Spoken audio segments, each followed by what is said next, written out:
Okay, so we're gonna go ahead and get started now. So, hi everyone, my name is Anna Sweets. I'm a member of the Poultry Club, the Woodburn Rich Pond Club, the Shooting Sports Program, and I'm the leader of the Environmental Club here in Warren County. I'm also a part of the Mammoth Cave Area Teen Council. I'm the secretary there, and I'm a part of the State Teen Council. And so today, what we're going to be doing is I'm going to be walking you through a simple circle art project that won't take up too much of your time and you'll have a lot of fun doing. So now that I've introduced myself, if you guys want to introduce yourselves, then that's cool. If you don't, that's cool too, but that's all right. I wanted to keep this kind of like a normal summer workshop like we would do any other summer, any other day. And so no one's feeling up to introducing themselves. That's cool. We're gonna go ahead and get started. So first we're gonna go through the materials that are in your kit. You've got your watercolor paper and your white paint, your watercolors, your paintbrush that's a little flat and wide on the end, your black Sharpie, and your pink piece of paper that had a circle printed on it that you would want to have cut out before you start painting. And in addition to these supplies, you're also going to need a cup of water and maybe some paper towels in case you make a mess or you want to dry out your brush. So the first thing that we will be doing to get started is we will also take a pencil. Pencil is another simple tool you'll need. We're going to take your pencil and we're just going to lightly trace the circle in the center of your paper. Lightly trace it. We're not going to erase this circle, so depending on how light or dark you want it to show up, then that's how much circle you want to put on your paper. You'll just lightly go around until you have somewhat of a circle shape. It doesn't have to be solid all the way around. It's hard to tell on camera what it looks like, but you should have just a light circular shape on your paper. So then once you have your circle, then you will go ahead and open up your watercolors because we're going to start using them. You want to get your paintbrush wet. This is the paintbrush that came with the kit. We're not going to be using this one. We're just going to be using the blue one that was in your kit outside of the watercolors. So you're going to want to get your paintbrush really, really wet because if it's not wet enough, the watercolors won't become liquidy enough to spread all over your paper. You want to get it super wet so that it just looks like colored water going all over your paper. So once you get it wet, we're going to be using 3 colors for this project. We're going to be using the yellow. So you just want to get your yellow nice and wet in there, kind of mix it around a little bit.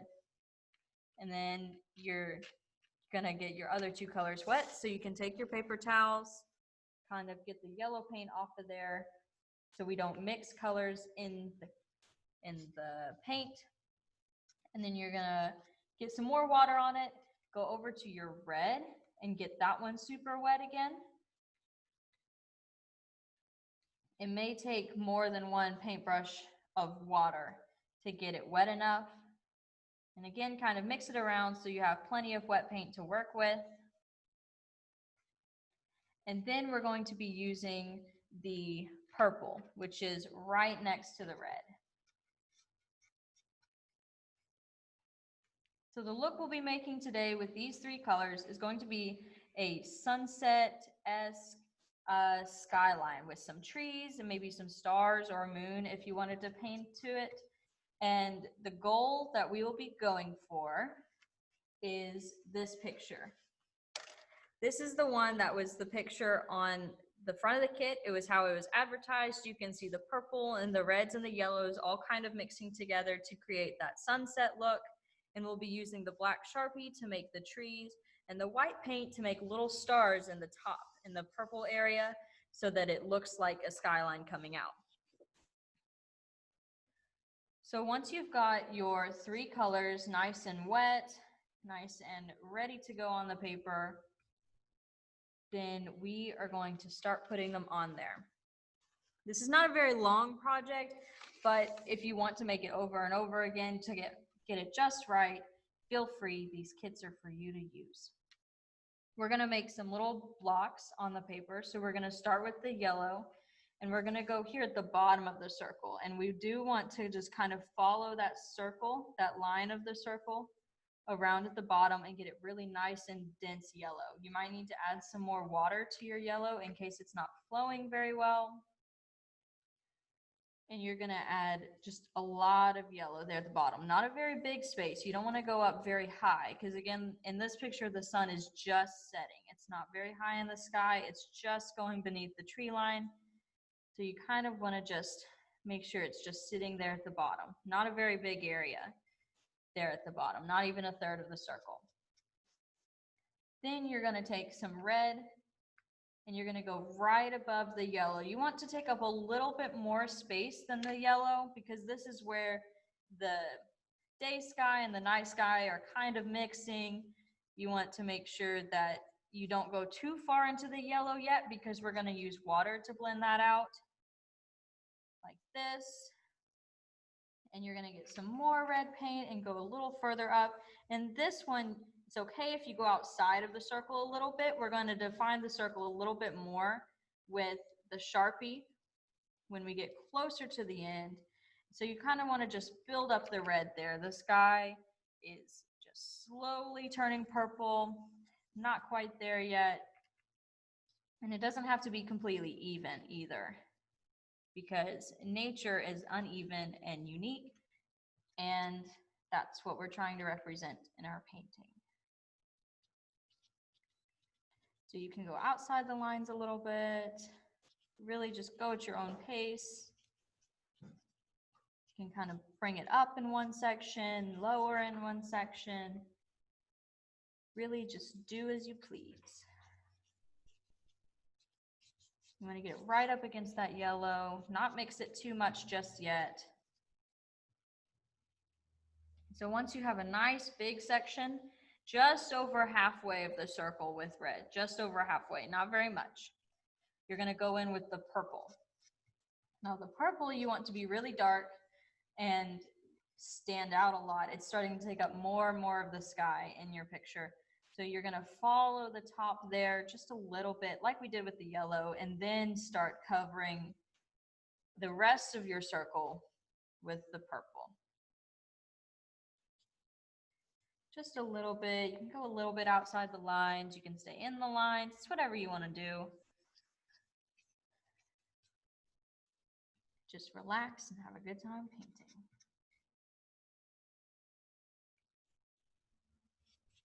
Fill in all of the area that you left open with the red.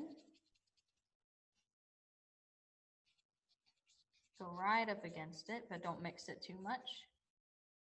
You want to use a lot of purple paint in this area to make sure that it stays nice and dark for your night sky.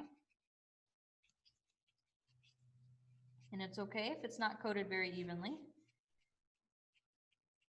The sky is unique and beautiful and not an even color at any point in time. So once you have all of your areas covered up like that, your entire circle covered up, it kind of just looks like blocks of color right now, because it is.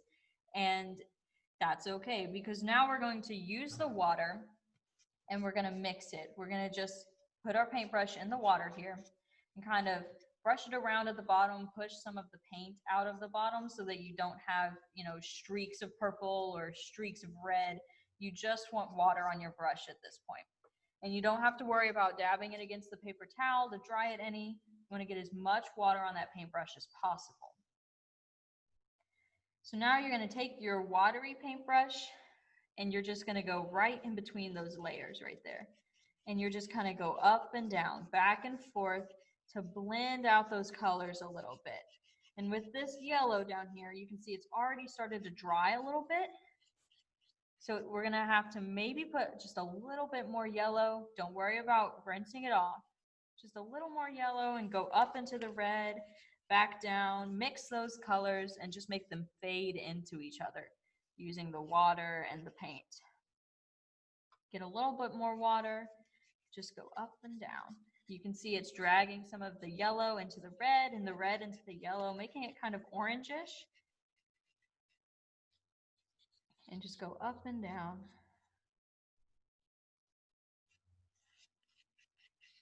Here we go.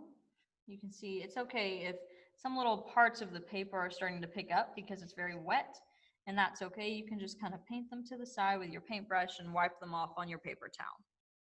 It's all good. So now we're going to do the same thing with the red and with the purple.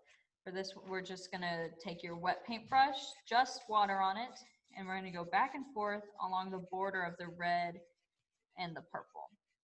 You might need to get water, a little more red, some watery red, and go up and down just to mix that a little bit more. You can even bring it down close to the yellow. You just want to make sure that your paint, your colors are nicely and evenly blended.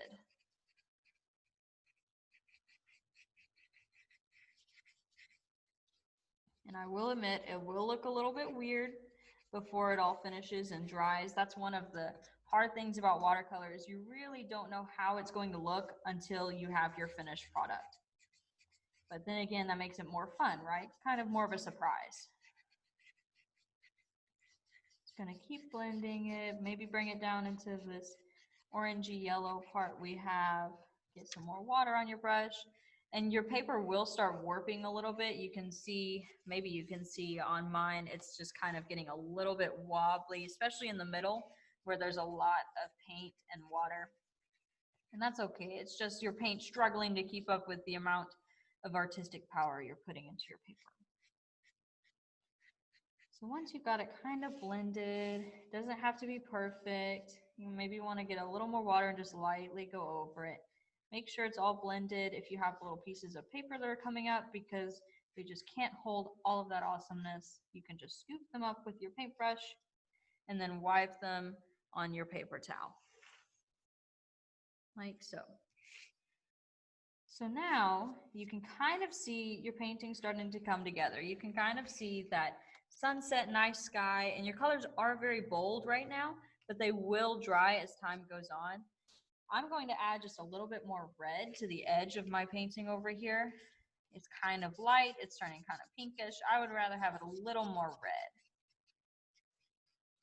And you can do the same. If you see an area that you would want to have a little bit darker paint, a little bit more blended, more yellow, you can add whatever you want, more yellow to the bottom of your red or whatever you desire. Now is the time to do so before it completely dries, because when it completely dries, we're going to be done painting and we're going to move on and use the Sharpie and the wet paint provided.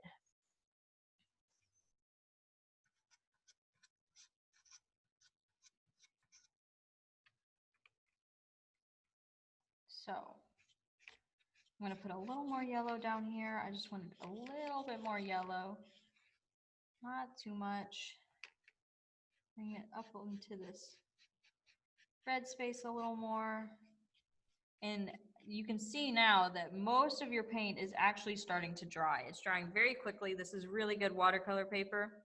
And so it's helping our paint dry super fast, which is good for us because that means we don't have to wait as long for the whole thing to dry.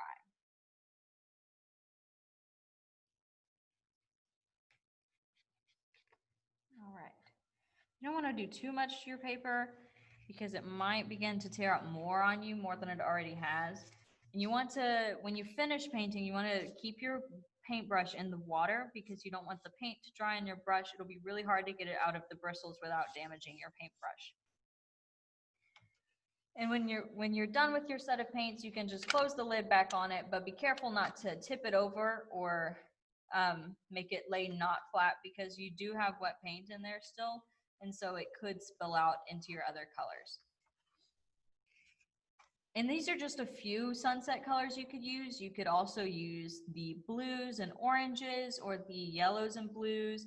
You can really do whatever you want. But with this, I kind of wanted to picture that summery sunset that you see, when you're out walking a trail or out on the farm and you just see trees and the sky, and that's just about it. And the sun is just setting. It's a hot night, so it's turning somewhat red, and that's what this is. So as it's drying, you don't want to touch it too much when it's drying because sometimes it'll pick up the paint on your fingers and it'll leave a fingerprint in there.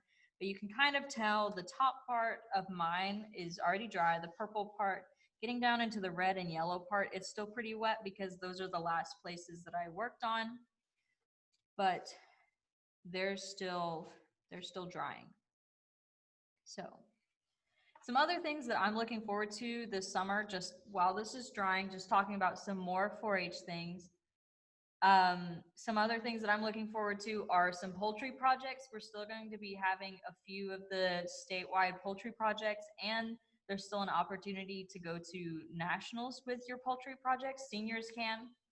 So I will be participating in the egg demonstration and the chicken barbecue chicken barbecue um, contests. Those are both really great contests. In the past, I've competed with the poultry judging competition, and I took that to nationals. I've also competed in turkey barbecue and the avian bowl, both at the state level and the national level. So I'm really looking forward to be able to continue my poultry career in that. It looks like it's still got some time to dry. So okay.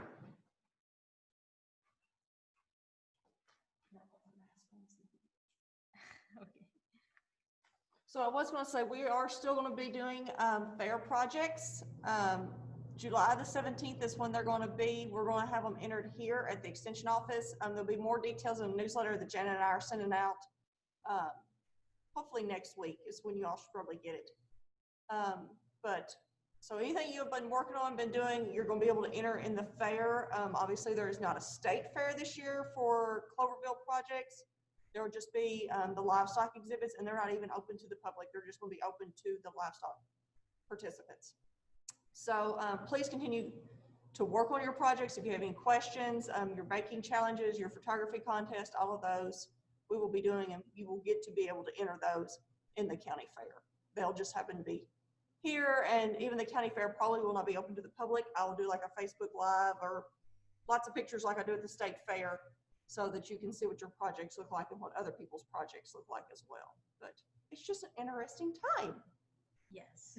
So the extension office is still closed to the public. We just was notified today that even through the month of July, it'll be like it is now. It's only appointments only, no meetings, no club meetings, that kind of thing. We have been given the go ahead to do shooting sports because it's all outdoors, but that's really the only thing that they have given us the green light, I guess, to go ahead and do that, and horse shows and livestock shows. Anyway, because it's all outside. Yes. So all that means is just because you can't see each other and we may not be able to meet regularly like we would like to and how we used to do, that doesn't mean that 4-H is just quitting on you. There's still lots of projects to complete, lots of projects to participate in, and lots of things to look forward to, especially going into the next year. There's going to be a lot of new things, I think, set in place. Things are going to change for all of us, but we still have a lot of things to look forward to next year, and it's important to keep that in mind as we keep moving through this summer. So looking back down at our painting here, it looks like it's drying a little bit more. It's drying enough, maybe not over here in this area. I put a lot of water in this area, so it's still kind of wet right there. It's still a little wet right here, but it is dry enough up at this top part. Yours may not be, so be able to just gauge that yourself, see if it's dry enough. We're going to go ahead and start putting in the stars. And another option that we can do with this that I think I'm going to do is I might put a little moon in there. I was driving home the other night, just after picking up some dinner and taking it back home, and the sunset looked a lot like this one, and it really kind of reminded me of what we'd be doing today. But the moon was also out through this sunset, and it looked like just this beautiful white glowing crescent in the sunset. So that kind of gave me the idea to, you know, communicate that into the painting and see if we can make that look good. It won't be very big, but it'll be a cute little moon on our sunset. So what we'll be doing on this for the stars is we're just going to use the same paintbrush. I wanted to use as little materials as possible for this. So if you didn't pick up a project kit or you wanted to do this on your own sometime later, that there wasn't very many materials that you needed to make it. So we'll be using the same paintbrush. And for the stars, we'll actually be flipping it over and using the end of the paintbrush, not the bristly part that everyone normally uses. We're going to go outside of the box today and use the other end of the paintbrush to make the stars. So you're going to take your little cup of white paint that was in your kit, and you're going to take the end of it and just kind of dip it in there, just the tip, not very much. You can kind of see I don't have very much paint on there.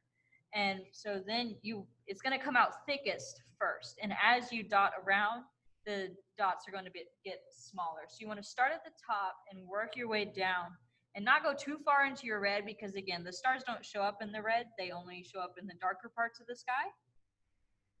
So you're just going to start at the top and just kind of dot around.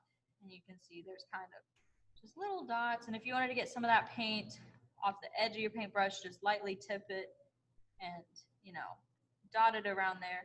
And see, you run out of paint on the end of your paintbrush kind of quickly, which is fine because then we can get different sizes of stars, which is how it happens in the night sky. So then you just get a little bit more, and again, start at the top because you don't want your biggest stars towards the sun. That's not where you would see them. Oh, excuse me. And you would just kind of dot them around and see your stars right there. I'm going to leave me just a little spot right there, right around here. So I'm going to paint myself a little moon in. If you want to do that, you can. If you don't want to, that's perfectly fine. All up to you. This is your project, and you can do what you want with it. You can get a little farther down if you want.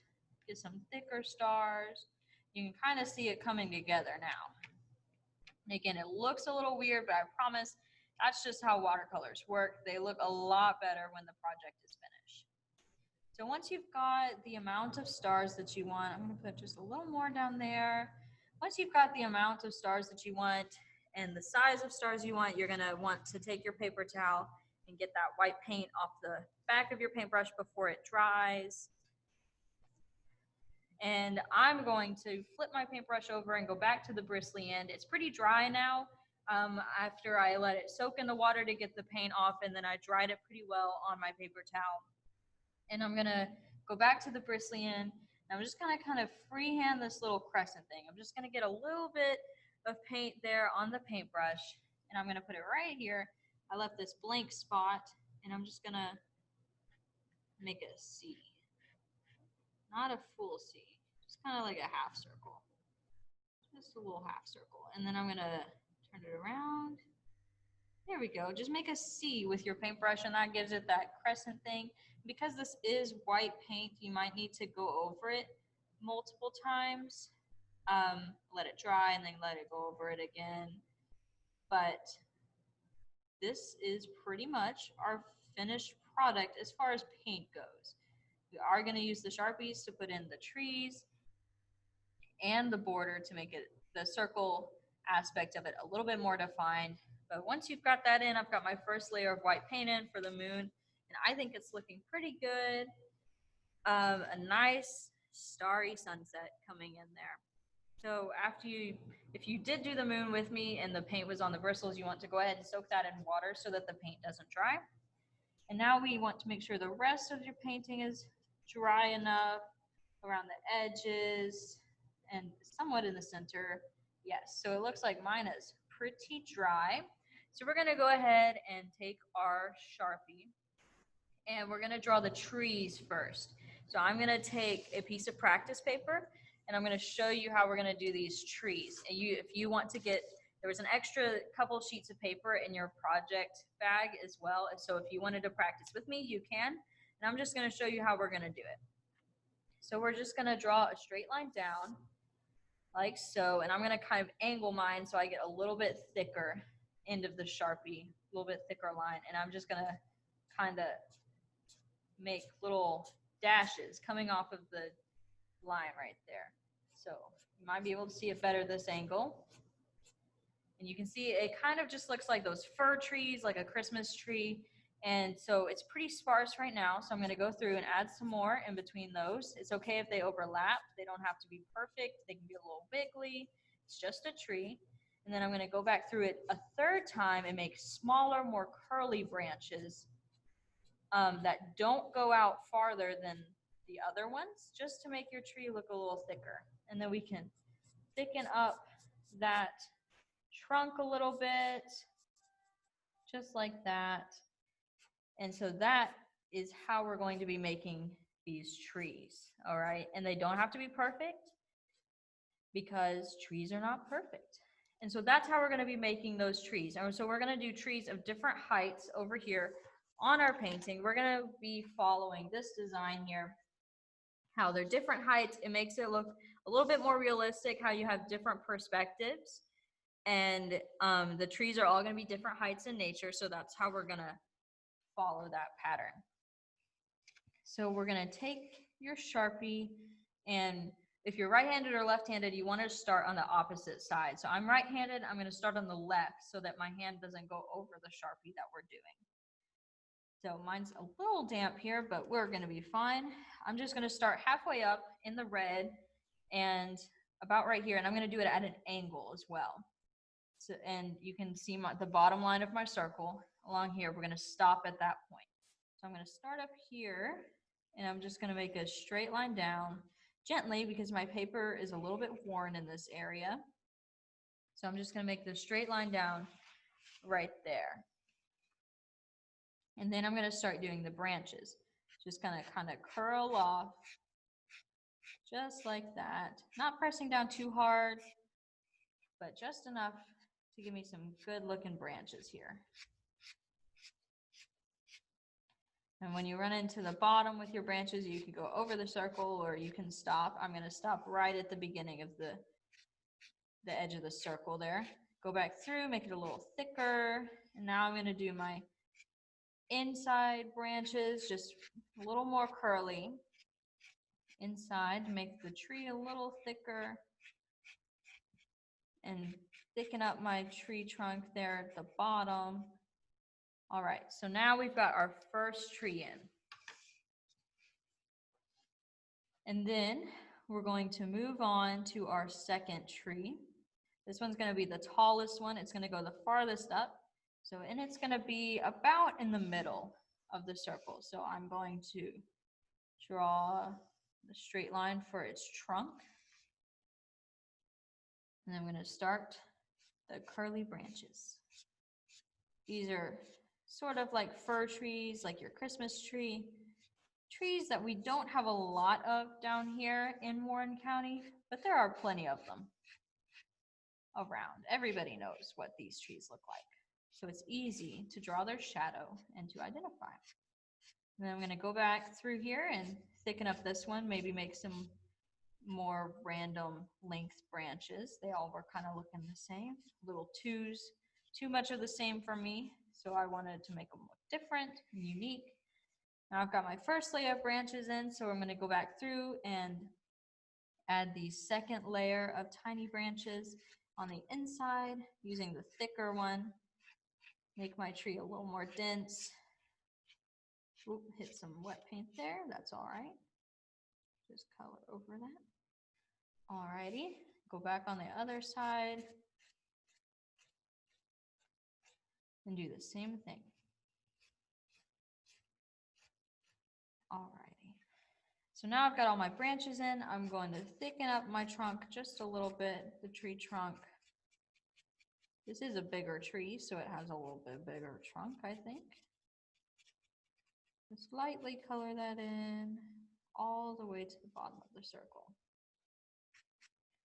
All right, so now we've got two trees in our sunset. We're gonna do two more. This next one's going to be really small. It's a really small tree. Maybe it's farther away, maybe it's just not as old. It's gonna be a really small tree next to the tallest one. So I'm gonna start maybe just over halfway up of the tallest one and angle it kind of towards the center, not too much, so that it gives us a nice perspective and make a straight line to the edge of the circle. We're going to repeat the branch pattern, the curly branches with this one, that side, and now this side. Add a second layer of branches. And now we're going to add our thickening branches in the center.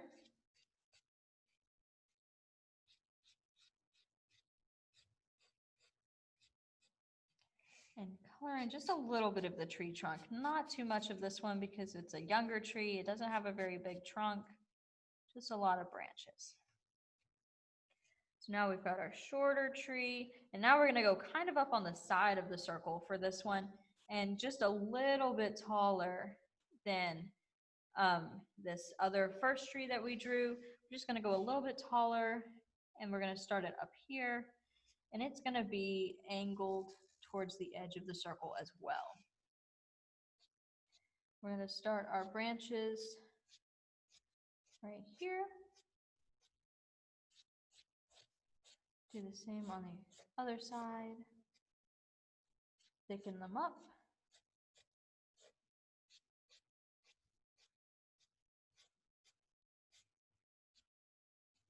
I'm going to add a little bit more top branch up here at the top, and then I'm going to add our thickening branches in the middle.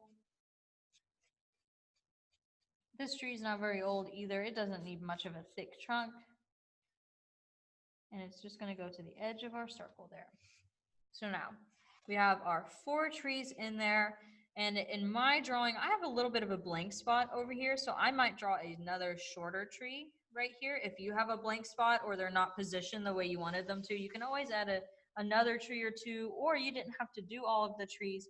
Just however you want your forest to look. I'm just going to add the top of a little tree over here just to fill in some space and make it look a little more natural, like a natural tree line. We're just going to go around like that, just a few thickening branches right there. Maybe add a few more straight branches. There we go. Thicken its trunk a little, so it's a little bit older tree. Okay, so now that we have our branches and all of our trees drawn in, it should look something like this.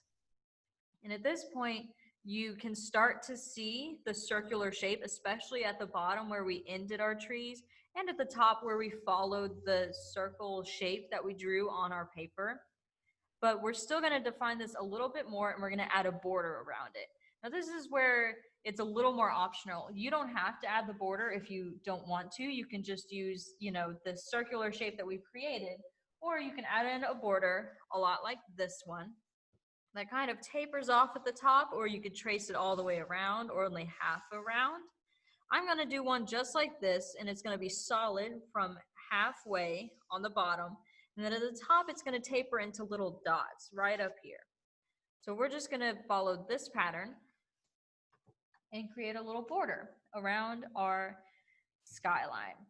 So I'm going to start right up here, about halfway of the circle, and you can still see our pencil line through the paint. Pencil is one of those cool things that sticks through watercolor without being very bold. So we're going to follow our pencil line, and we're just going to trace it all the way around. It doesn't have to be exactly smooth. And we're just going to go around the tree line here, just kind of include the branches and the trunks of our trees in our line. And some of this paint is going to come out the edge of your circle, and that's okay. That just adds more personality and more uniqueness to your painting. And so once you've added that bottom line border down there, or the bottom half of the circle is outlined in black, you're going to go to one side. I'm going to start at the left side and make a big dash, not very long, maybe 2 inches long, not a very big dash. And then following the line of your circle. And then the next dash you're going to make is half the size of that next one, still following the line of your circle. And then you're going to do half the size of that dash, and then another small dash, and then another one until eventually these dashes turn into little dots, very small dots. And so then you're just going to stop halfway up your circle. Your line turns into dashes and dashes into dots, and you're going to stop at the top part of your painting. So now we're going to do the exact same thing on the other side.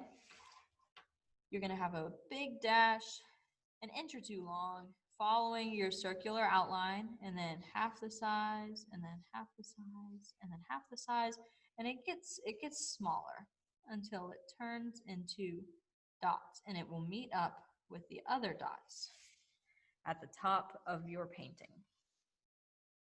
So now you have that circular outline that encompasses your entire drawing to emphasize the circular aspect of our circle art. And now you have a finished sunset painting. And so all that's left for me to do on mine is I'm going to do another layer of white paint on my moon, but that was optional. You could have put whatever you wanted in the sky. The moon was entirely optional, but now you have all your stars, your trees, that beautiful sunset behind it. And as your watercolors continue to dry by the end of the day, they will get a little bit fainter and look a little bit smoother. And so it will take the rest of your day for the watercolors to completely dry, and that's when they will look their finest. So here you have your finished watercolor painting using the supplies that were brought to you by the Warren County Extension Office. I wanted to thank you all for joining me today and for having an awesome time creating art with me today. Look forward to more projects in the future, and see you all later. Does anyone have any questions for Anna? I'm gonna They're stop. all experts.